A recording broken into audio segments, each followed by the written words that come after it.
I handed her the key with a smile. That's what she'll remember. Not the lawyer's face going white. Not her own greed staring back at her in polished steel. Just me, calm, cooperative. Broken, handing over what she believed was everything. The courtroom still smelled like old wood and shattered promises. Her lawyer had that shark grin, the kind that comes with a $400 hourly rate and no conscience. Mine sat there pretending to object, playing his part perfectly. The judge signed the order. Emma's hand shot out like a child grabbing for candy. Finally, she whispered. Finally. 7 years earlier, she'd whispered that same word differently. Finally, someone who sees me. We'd met at a gallery opening, some pretentious downtown event I'd only attended because my mother insisted I stop living like a hermit. Emma stood in front of a painting of a storm, and when she turned, her eyes held the same wild beauty. Within months, she'd moved into my apartment. Within a year, we'd married in her parents' backyard. I loved her completely, foolishly. The inheritance came 2 years into our marriage, my grandfather's estate.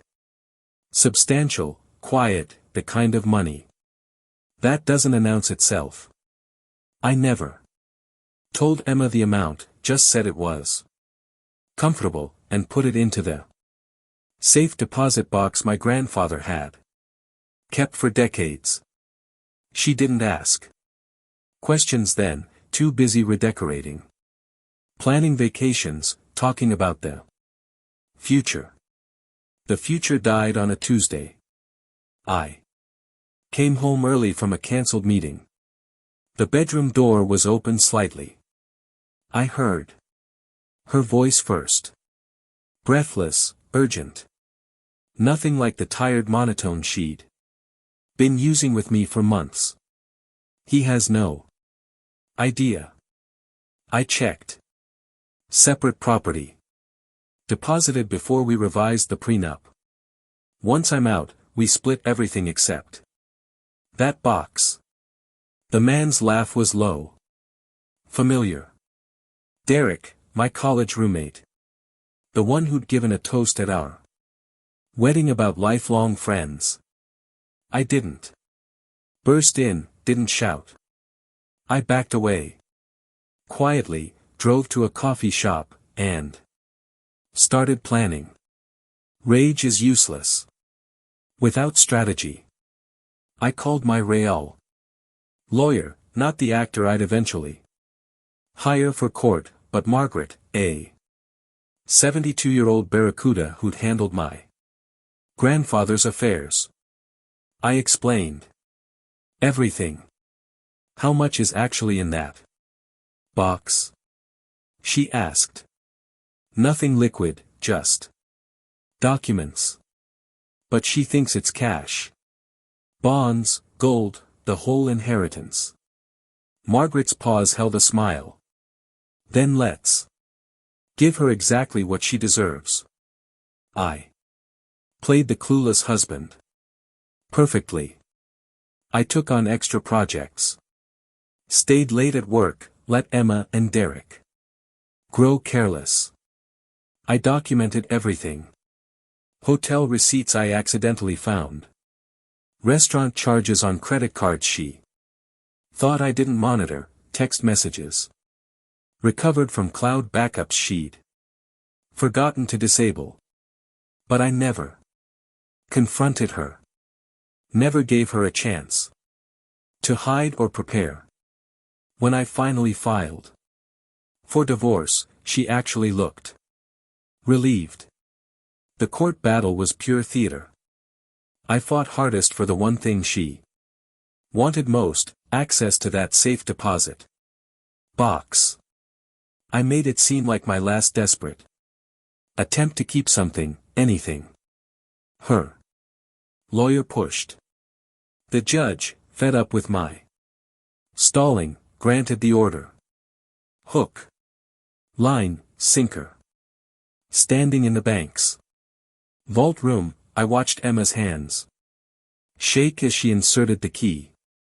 Her lawyer stood close, probably already calculating his cut. The steel door swung open. Inside, a single document folder. Emma grabbed it. Flipped it open. Her face went from triumph to confusion to something like horror. Page after page of evidence, photographs timestamped and geotagged, text transcripts, bank statements showing money she'd been moving to Derek, hotel surveillance stills. And beneath it all, the real prize, her signature on a post-nuptial agreement amendment she'd insisted on 3 years ago, the one that voided her claims to any separate property obtained before its signing. She'd pushed for it to protect her own small trust fund, never realizing the inheritance came 2 months earlier. Her lawyer's hands actually shook as he read. He slammed the folder shut. Don't touch anything. But she already had. She'd opened the box, signed for access, created an official record. This is it. This is your evidence, she whispered. All of it. I said quietly. Authenticated. Witnessed, sealed. The inheritance was never in here, Emma. Just proof of what you are. Her lawyer was already moving toward the door, probably already writing his withdrawal from her case. Derek got the photos anonymously. So did his wife. Emma got nothing. I got my life back. Sometimes revenge isn't about taking something away. Sometimes it's about watching them reach for everything and come up with nothing. The key sits on my desk now, a reminder of the day I handed her exactly what she deserved. A box full of consequences wrapped in her own greed.